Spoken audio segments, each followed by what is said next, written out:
then, welcome to Red Army, the latest instalment of our Boro chat. With me, I was going to say in the studio there, fellas, but we're actually out in the cold.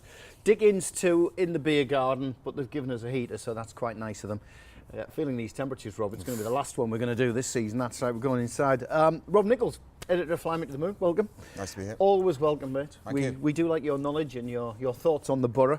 And Chris White, who is wearing Graham Souness's top. Yeah. How the hell did you get that off Suey's back?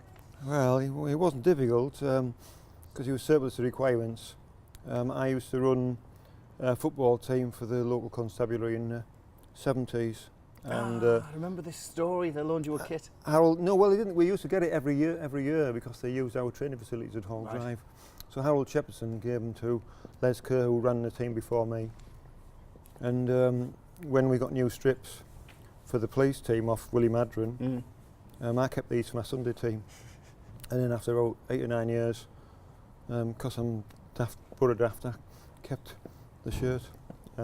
But this is the second choice because I wore Stewie Bohm's out. Okay, so Stewie Bohm's the number one, Suey behind Stewie Bohm. Bohm will like that one, won't he? Well, Suey coming second to him. Anyway, well, better mention that you've got a really heavy cold, so if we hear some coughing and spluttering as the show goes on, you know exactly why.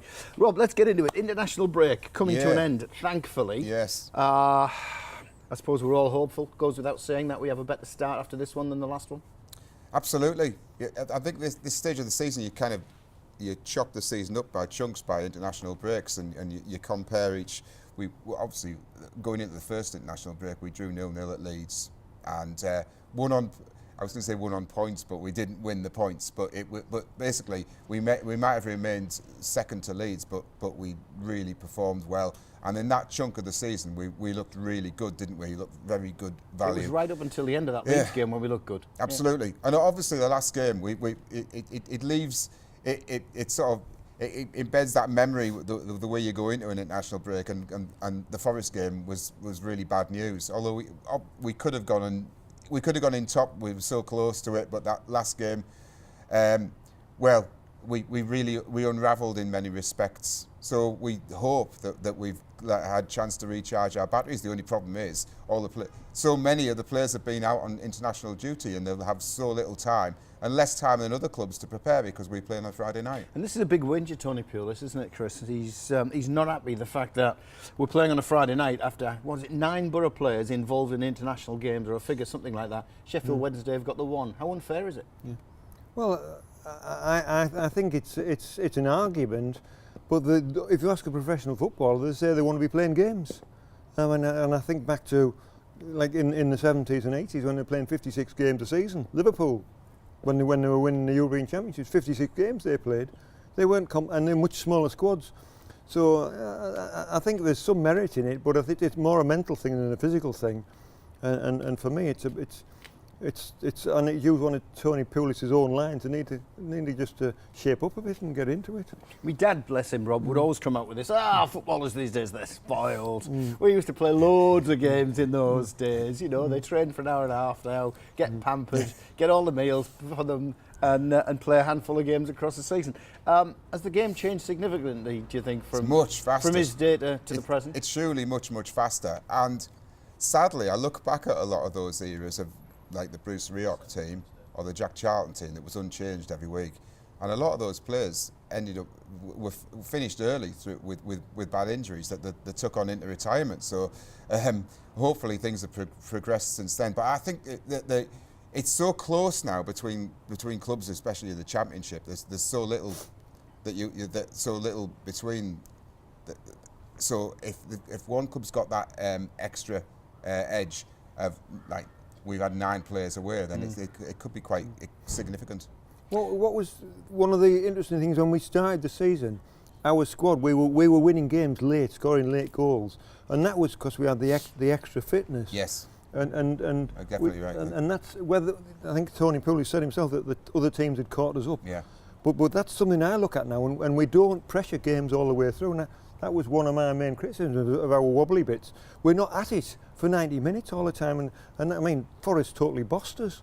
They did, and it's not to do with fitness. It's about it's an attitude, and it's up to get into them and close them down. And for me, they haven't been working hard enough at closing those spaces. The gaps are too big. And that's been my biggest frustration over the Boro the last few years. Is we don't grab a team by the scruff of the neck and really have a go at them. You mean like we did at Ipswich? Like we did at Ipswich, yeah. I wondered if was I tall watching the way that we went at Ipswich where everyone else was on TV, and we destroyed them in the first 15 minutes. We're 2-0 up, and yeah, Forest did exactly the same. But well, that was all right.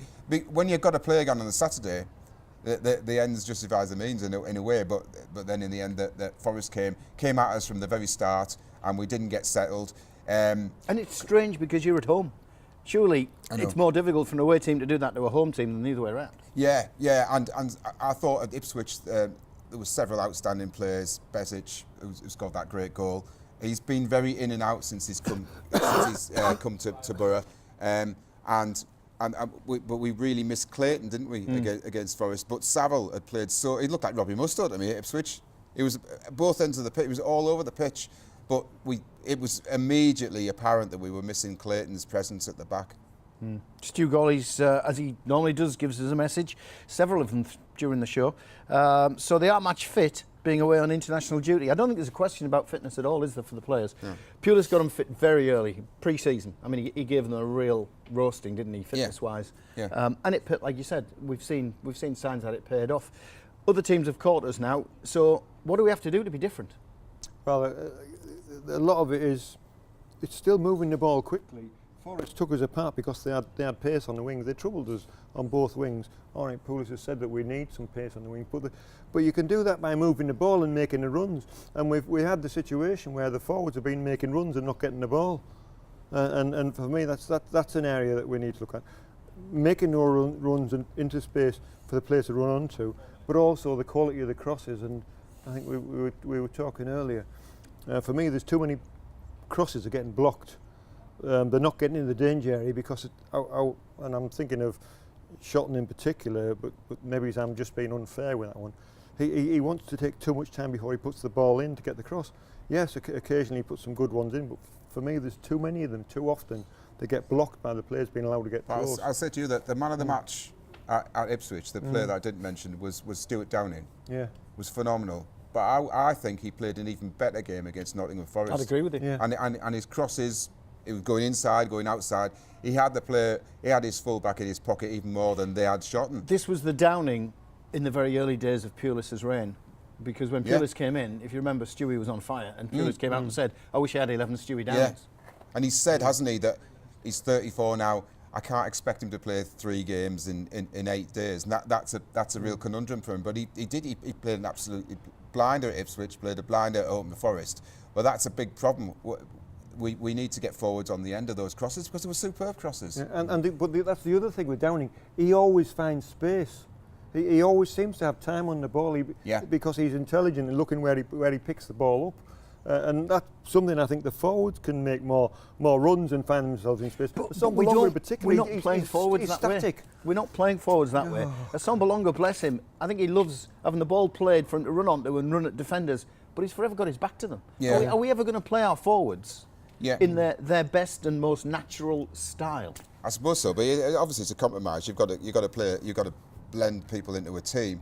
You can argue that we haven't replaced Patrick Bamford. I know it's immaterial because he's injured anyway, but he scored that run of goals last season. He always looked dangerous, and maybe out of the 3 players that left at the moment, he's the one that we're most missing. Although saying that, Traore would be. He'd have won this league on his own this season. I think he was just getting so much better and better all the time. Well, yeah, we've had a couple of disappointing ones. But it's also about making runs into the box. We're doing lots of running and dribbles outside the box. Besic, particularly, he's picking the ball up deep. Yeah. And I know Pulis likes him to pick the ball up and create space. But you're doing that in the box, then we're likely to pick. How many penalties have we had? If we've got players making those runs in the box, then we're likely to get fouls and penalties and things. I'm not sure who'll take the penalties actually if we get them. It could be a bit of a battle, There's no lead boots anymore, is there? He looks like he's well gone. So. Absolutely. I think Hugo will get better as he settles in. I think at the moment everyone's pointing fingers and saying about him diving. Trying too hard, do you think? Yeah, I think it is. We're in the Dickens where he used to work, aren't we? Yeah, But I think we saw him when Preston played Boro in the past last season. Just how good he was, so how much of a threat. So I think he will, and then I think Rudy Gestede, if people give him a chance, he is talented with his feet as well as in the air. So I think he could get on the end of some of the downing crosses. Okay, we're going to take a short break shortly because we've got to do that for Teesside TV. When we come back, we'll start talking about, well, amount of support away from home.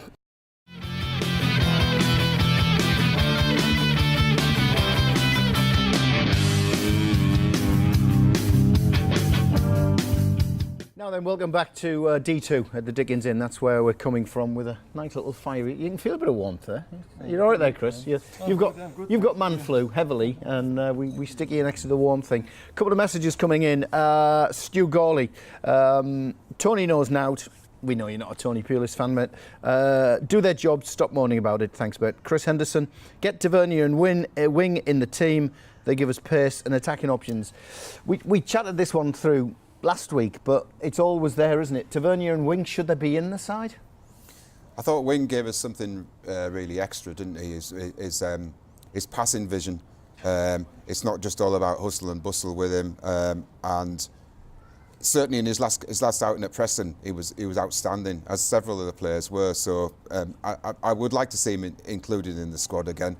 I think he's got a bit of a problem in that in getting Besic and Saville totally match fit, and he's kind of been sharing them, hasn't he? Sharing their duties, because we saw at Ipswich how much of a threat Besic packs, and that Saville, he's a goal scorer.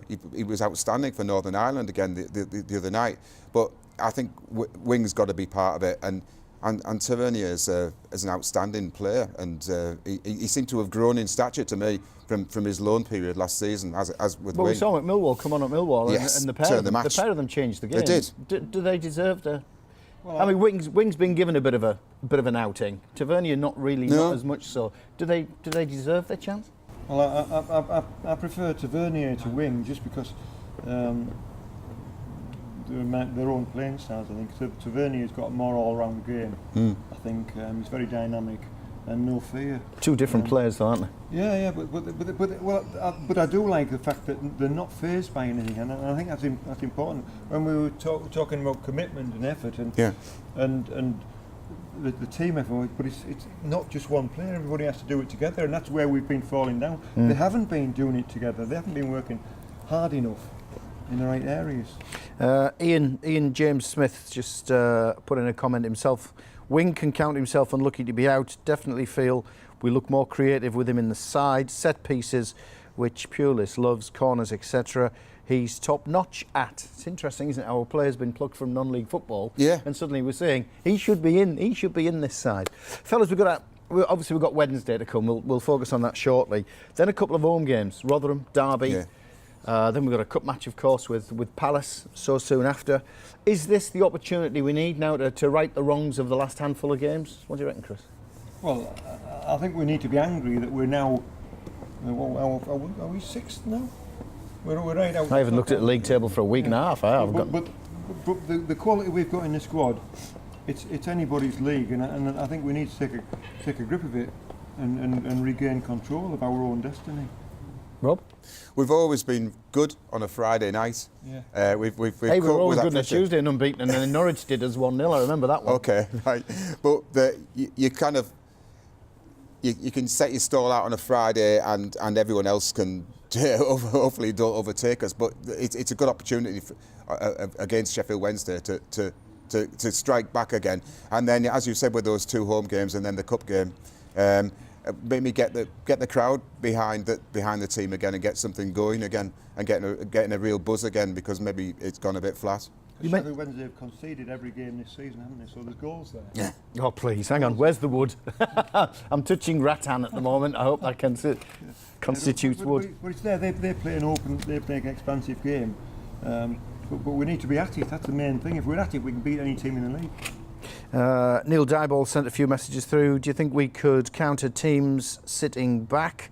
attacking options, perhaps a different setup. Fourth, Neil, is that just your prediction for the end of season? That's where we are, isn't it? Oh, we are fourth. Thanks, mate. Thanks for firing that one through. Rob, you mentioned the crowd. Yeah. Are you disappointed this season? I mean, 21,000s, 22,000s. I know against Forest we had 25, but not the best away following either. Is it one or two games we've sold out the entire tickets for the away? It's very sections?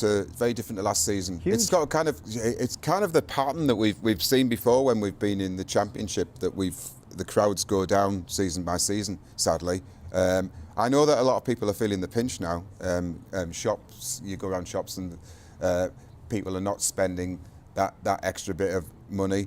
Ipswich Town, there was only one coach from Boro that went in total, and there was 29 people on that coach. It was about 450 people. So it's not as many people coming out of London for some of those games either. So it is a little bit concerning. Is it Pulis? Is it the style of play? Well, I don't think so myself, but people might say I'm wrong. I just think that it happens in the second season, but I also think people are finding it financially difficult. But there's also the factor that you can see an awful lot of the games on TV now, can't you? Yeah. That's got to be a factor as well, surely. Yeah, I know. A lot of these games now, even though it's supposed to be designed for international fans to watch, people seem to be bypassing that now and picking up streams and paying a fiver. It certainly would have been the case way. against Ipswich, because we're on Sky and we've actually been picked out on TV. But we've got a lot of games coming up that are on TV. They're being moved for TV. So that's bound to have an effect on the attendance, I think. Well, I think for Wednesday we had full coach, the RedArmy coach, going down. Last year there was no question whatsoever. This time we've got 35-seater. That's going down, and, well, and there are still a couple of seats not taken. And because of a lot of those games have been moved at reasonably short notice. You've got a Friday night, which is not easy. You've got the derby at home, which is lunchtime. It might be difficult for other people. And you've got coming up a few more away games that like Brentford, Stoke as well on telly. Yeah, exactly. Chris, is it the telly factor, or do you think it's the performances, the style of play? Certainly on my own circles, because normally there's 4 or 5 of me and my friends travel, and they don't want to travel when it's on the telly, and they can sit at home and watch it and have a few beers. So it's more that than how we're playing. A couple of more messages. Daz Burgett, hello Rob, and old colleague Chalky White. All right. Oh, nice. yes. Oh, hi, Darren. Yeah. Okay. Stu Gawley, let the strikers play their natural game. You can't coach scoring goals. You could never coach Bernie Slavin to score goals, could you? Give him a lot of scraps in the 6-yard box, he'd score goals. Where do we go from here, fellas? I mean, do we need to be talking about changing the way we play, changing the formation, or have we just gone through a bit of a dip in performance? Well, I don't think we need to change the formation. We've got an effective method of play, but the players have to perform to that method, and it's about tempo and closing players down and using that work ethic and the team ethic to close people down. It's an interesting thing, because I knew I was bringing a shirt tonight, and I looked at Graham Souness's background history, and he was saying how he came from Spurs, who was a bit of a soft touch club, and they just let him get on with his partying. And then Charlton said, "You're not a star here, son." Said, "You've got to," like Pete was saying earlier, "you've got to focus on the team effort. You've got to choose your lifestyle. If you want to be a footballer or a party guy, and if you're going to be a footballer, then you're going to have to do the basics right, which means diet and lifestyle and all that stuff." But the other thing he was talking about, the comparison with the Middlesbrough, successful team of Middlesbrough in the 70s for Charlton, it was all about everybody working together as a unit. And then he moved to Liverpool, and it was exactly the same ethos. Right. There was no stars, although there were all some world-class players there, and it was the same thing. They worked as a unit, and if anybody started getting ideas about how good they were, the other players would talk them down and say, "Hang on a minute, nobody's more important than the team." And I think it's important, particularly at this level, that we need to be efficient as a unit rather than as individuals. As I say, we were spoiled last season with Traore, and he was our get out of jail card, wasn't he? We could give him the ball and he'd create something. But we haven't really got those players. Bezic, perhaps. Well, we've seen a few players struggling for consistency. Martin Braithwaite was on fire early season. He scored on international duty. And let's hope that you can bring that home for us. But ever since he put this transfer request in, he hasn't looked the same player. I think he's still trying. He still looks up for it, doesn't he? He looks up for it. He looked a bit short. He looked a bit short of pace. Ironically, he seemed to be coming back to his best against Forest before he was taken off, didn't he? But there's certain key players that haven't been quite performing. Stuart Downing has. But I've seen Besic and Saville maybe haven't quite found their feet here yet, or established themselves and found the role. And so they're the players that have come in on the transfer window. So we need some, as you say, as a team, we need some more consistency, don't we? So let's, just about out of time, let's look at Wednesday then. Friday playing Wednesday. Yeah, it's confusing, isn't it? What do you reckon? What we're gonna do? Predictions time. Oh, we need to watch Adam Reach. We make sure that he doesn't. No 30 yards. Don't give him the ball within 40 yards of the goal. It's all. We often struggle at Wednesday, and we do like a good. We can do with a good support behind us. So I hope people still do buy the tickets, because we need that. I hope we can bounce back and get a good result. A victory would be good, like we saw at Ipswich. And so then come on, give us some numbers. What are you going for? Well, I'm going to go for 2-0 Middlesbrough. 2-0 Boro. Well, I'll go 2-1. I still think we're not as consistent defensively, but I'd say if we take control of the game, I don't want to see us sitting on it. Yeah. Okay. So 2-1, 2-0. We'll scrape a 1-0 off the referee's backside. That's where I'm going to go for. I don't care who it hits. Fellas, we're out of time. Thanks very much. Rob, Chris, delightful to have you with us, and the Suey shirt. And we'll catch you same time, same place next week. See you.